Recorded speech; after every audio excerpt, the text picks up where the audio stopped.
দিচ্ছি, এবারের সংগ্রাম আমার মুক্তির সংগ্রাম, এবারের সংগ্রাম স্বাধীনতার সংগ্রাম। কল করেছেন আমার দাবি মানতে হবে। প্রথম, সামরিক আইন মার্শাল ল উড্র করতে হবে,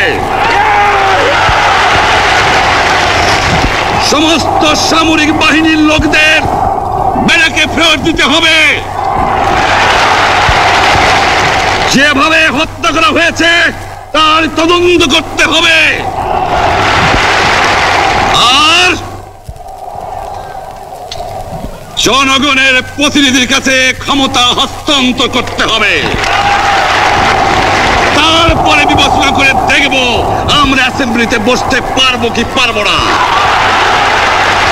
এর পূর্বে অ্যাসেম্বলিতে বসার অ্যাসেম্বলিতে বসতে আমরা পারি না।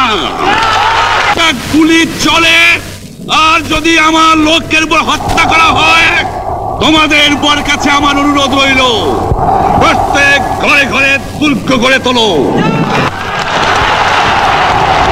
তোমাদের যা কিছু আছে তাই নিয়ে শত্রুর মোকাবেলা করতে হবে, এবং জীবনের তরে রাস্তাঘাট যা যা আছে সবকিছু আমি যদি হুকুম দেবার নাও পারি তোমরা বন্ধ করে দেবে। তোমরা আমার ভাই, তোমরা ব্যারাকে থাকো, কেউ তোমাদের কিছু বলবে না, কিন্তু আর আমার বুকের পর গুলি চালাবার চেষ্টা করো না, ভালো হবে না।